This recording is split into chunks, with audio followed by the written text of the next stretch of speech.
Welcome friends for this 21st part of 5,000 Years of War. I'm the Archivist, we have a lot on our plate for today, so strap your helmet on and forward companions. 818 BC. Egypt is slowly but surely falling into anarchy. Its third intermediate period is still ongoing. It is the 8th year of Shoshenq III's reign of the 22nd dynasty of this land. But in Per-Bastet, or Bubastis for its Greek name, Prince Patibastet decides to found a rival 23rd dynasty, which he promptly does by taking the crown in Taremu, not far from Per-Bastet. Pharaonic power is decidedly weak, as other entities are living independently elsewhere in Egypt too, and it will stay like this for some time. Moving on to 815 BC, in Assyria, the great emperor Shamshi-Adad V, most powerful man in these parts of the world, decides to go on a campaign during which he submits the Mede leader in these environs, Kanesiruka, taking the city of Sagbitu and supposedly 1,200 other settlements in the process. Probably less than that, to be honest. And the following year is the year of founding of a Phoenician colony that is promised to a great future. It's the city of Carthage in nowadays Tunisia. If you're not from Europe and have difficulties locating this, Phoenicia is here, Tyre on the coast, and it sent ships to found Carthage here.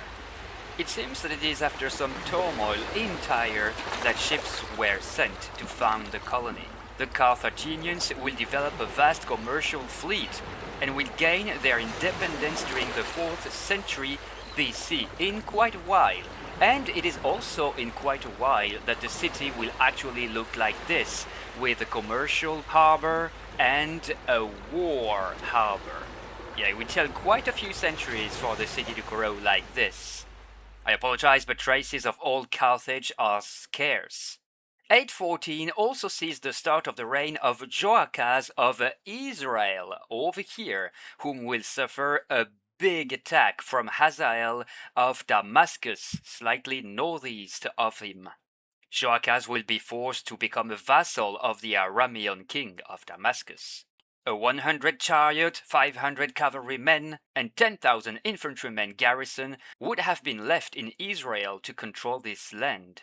Judah, south of Israel, of King Joas, will also be invaded, its army crushed. The following year, in 813 BC, Shamshi-Adad V of Assyria attacks Babylonia, maybe after previous attacks, setting up the terrain, so to say. Marduk-Balatsu Ikbi of Babylonia is captured and taken to Assyria.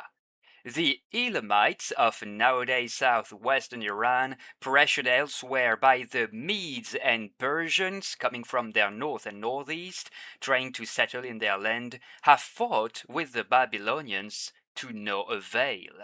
And the Babylonians quickly mount a resistance against the Assyrian occupiers. The rebels are led by Bab-Ahai-Dina, but Shamshi-Adad V crushes this uprising, taking the Babylonian crown for himself. But this Shamshi-Adad V dies in 811 BC, and it is the queen of Assyria, Semiramis, that governs, waiting for little Adad-Nirari to grow old enough to rule.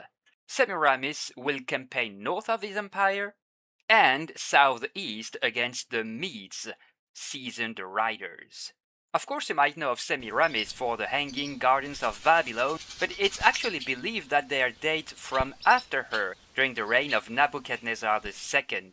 Let's just quickly note to finish that 6 campaigns would have been led by future Adad-Nirari III against the Medes, but we're not sure if Semiramis' campaigns should be counted in that.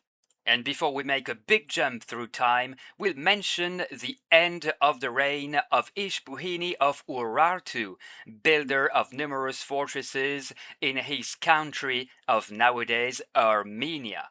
He led a campaign with his son Menua towards Lake Ormia. This one, right here, southeast of Armenia, with 100 war chariots. Together they fought against several tribes in the Arax Valley, the Utyres, the Lusas, and the Katazas, as well as against the king of Eteuni, easier to pronounce, near Mount Ararat for an uncertain outcome. And here is the Urartian mighty citadel of Tushpa, near the lake of Van. Okay, let's roll downhill to 797 BC, when Adris I becomes king of Lydia, over here. He will lead attacks against the coastal cities of Ionia, notably Priene, not far from Miletus, a little bit inland. The following year is the founding of the Kingdom of Macedonia. Its founder, Keranos, unifies this land and will go to war against his neighbors, of course. Facts are difficult to part from legend, though. His son and successor, Koinos, is even less known than Keranos. 796 BC is also the end of the reign of Hazael of Aram Damascus, the Aramean. He recently scored a victory on the field of battle at Ramoth in Galaad, just east of the Jordan River, against Joas of Israel and Joas of Judah, or Amazias, his successor, different names that would be easy for us.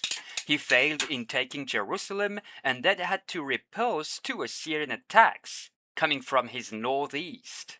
At least he besieged and took Gath from the Philistines.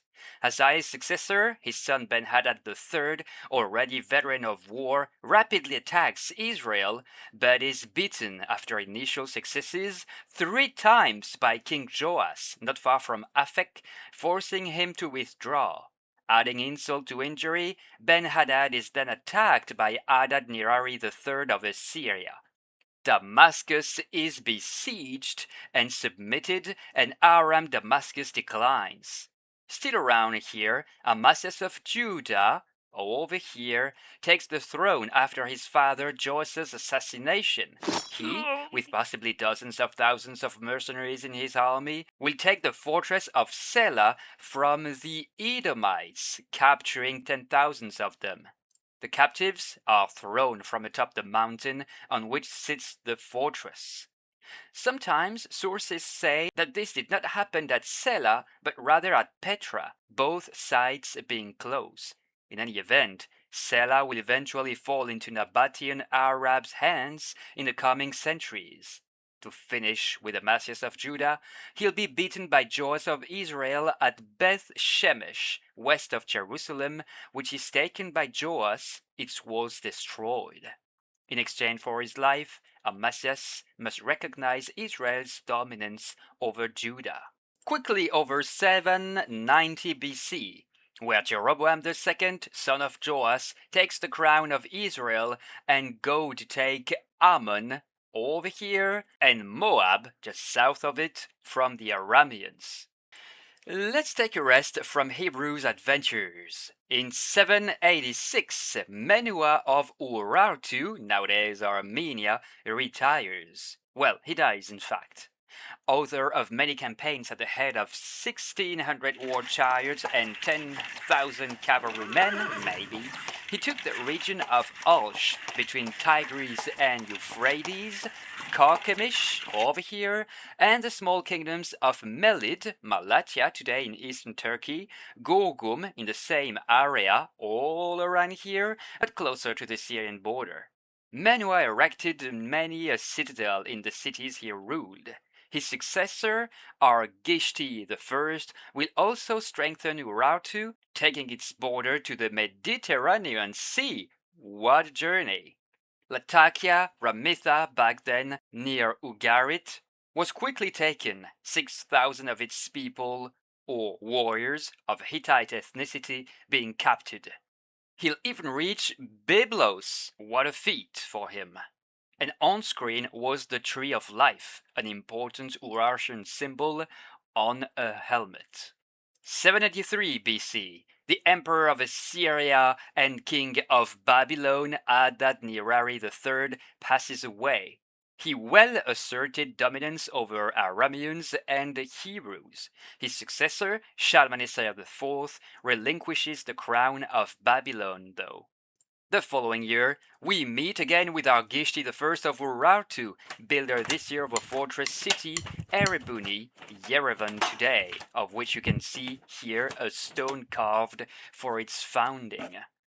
He defeats the tribal people of the Deyeni in the region of Lake Seven. And, a few years later, he scores another success over Eteuni. Urartu is at its apogee.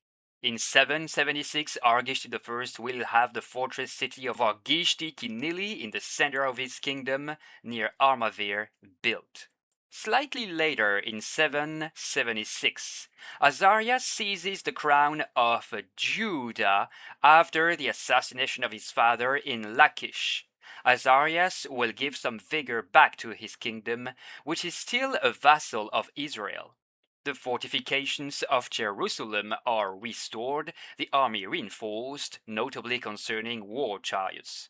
Between here and 740, Azarias will score successes on the Philistines, the Maonite Arabs, living on Edomite soil, and the Ammonites. Azarias will destroy the walls of Ashdod, Gath, and Yabne, all places of these environs, and apparently all Philistine places back then. Okay, moving on to 775 now. Alara, possibly the seventh ruler of his dynasty, rules in Napata, the heart of Nubia, emancipated from Egypt's rule since the end of the new empire.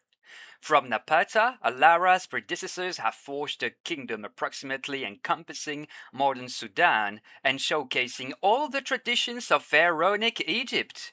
Under Alara, Nubia is unified up to the third cataract of the Nile. That is around here. But so far it seems that no campaign has been aimed at Egypt. Alara will reign until 760 BC.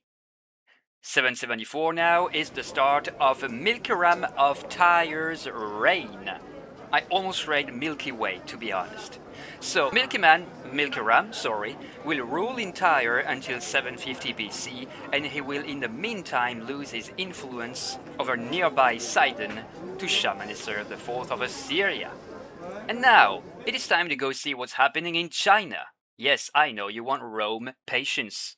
So, in 771 BC, the Zhou, dominant in China, have been facing growing rebellions from their vassal states, backed by barbarian armies, among them the Kanrong of the West. The heart of the Zhou power is here. Here, King Zhou Yu is defeated and killed in combat by the Count of the state of Shen. The Zhou must move their capital eastward to survive, from Hao, sacked, to Shenzhou, nowadays Luoyang. There, officially still ruling over China, the Zhou will in fact be reduced to very little, soon failing at retaking some of their lost lands. The Zhou are now under their new king Ping, son of the late, the Eastern Zhous. Ping distributes some lands to those who allowed for his survival, and the spring and autumn period starts, Chungqiyu in Chinese. The name comes from annals established in the state of Lu in eastern China during the 5th century BC.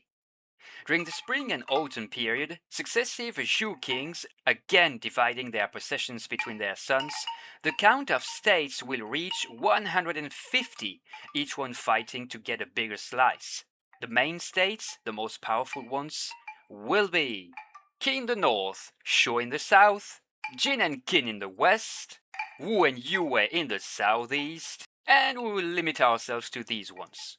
From beyond the frontiers, barbarians will often play a role in all the fightings as mercenaries regularly. These barbarians are, in yellow, the Di northward, the Man southward, the Rong westward, and the Yi eastward. And I forgot some yellow. And these were Zhou war chariots found buried with their former owner. And the number of horses for a chariot indicated the status of its owner. 770. Around here, the kings of Sparta in southern Peloponnese in Greece, the city being a diarchy, Charalaos of the Euryponte dynasty and Archelaus of the Asia dynasty, spread Sparta's influence from its native Laconia in southwestern Peloponnese to the Aegeatid to the northwest. The following decades, frictions are constant between the Messenians of the region of Mount Ithome and the Lacedaemonians, the people of Sparta. Let's just add that the Aegean king of Sparta, Archelaus, a few years prior all this, had led an expedition eastward against the Arcadians in eastern Peloponnese, apparently because of an alliance between Arcadia and Egypt. Oh, and did I mention that Sparta could have actually been a triarchy up until the First Messenian War? Well, okay, we can move on to 760. We're almost at Rome. Hold on. Here Sardui II becomes the new king of Urartu after his father, Argishi I. Sardui tightens Urartu's grip on Gorgum over here and takes some lands from Kumuhu, the future Commagene. And here we are, foundation of a certain Rome on April the 21st, 753 BC. Legend has it, it's founded by Romulus, its first king, and Remus. They create the Septimonium League, alliance between all those living on the seven hills that will later form the extended city. Romulus, protected by a guard of 300 riders, the Celeres, disbanded after his reign, must immediately struggle with peasant militias of nearby settlements. Of course, the most famous episode of his reign is the conflict with the Sabines, beyond the Anio River, 50 kilometers northeast of Rome. The Sabines would have stolen Roman women, lacking women themselves. More or less long fightings would then have erupted between the two towns to the advantage of the Romans. Romulus, king until 715, accepted to co-reign with the Sabine Titus Tatius, and also fought against the Caininians, killing King Acrons, the towns of Fidenae of the Sabines, Veies of the Etruscans of northern Italy, or even Cameria and Temnae and Curstumerium. The results of each confrontation are uncertain, but Rome managed to survive, that's for sure. Yeah. Concerning the Etruscans, as they were the dominant ethnicity in the upper half of the boot back then, they called themselves Racena, and Greeks called them Tyrrhenians. Greeks managed with much difficulty in establishing Pithecuses on the island Ischia, facing Naples. Coming from Chalkis on the Eubea island of eastern Greece, that had to fight against Etruscan fleets, be they regular fleets of Etruscan cities or pirate ships of the Tyrrhenian Sea. Etruscan naval might could indeed be felt as far as the Strait of Messina. On land, the Etruscans showed infantrymen with crested or apex helmet, bronze torso protection, wooden or bronze shield, padded tunics, greaves, or knemites, and as offensive weapons a combination of spears, dominant, short swords and poniards, and some axes. Under Greek influence, their weaponry will more and more Hellenize, that is to say, become more like Greek weapons, to resemble that of future hoplites. If Etruscan aristocrats will stay a horse to lead their phalanxes or less equipped levies, they will cease to employ war chariots. Note that some of these aristocrats, each Etruscan city being independent to begin with, won't hesitate occasionally to propose their armed retinue services to the most generous bidder. And Rome, of course, will take inspiration from all these Etruscans, Greeks, to develop their future art of war. And that's all, folks, for today. Thank you for following me. Like, comment, and subscribe to help the channel and this community grow. See you next time for more Young Rome adventures.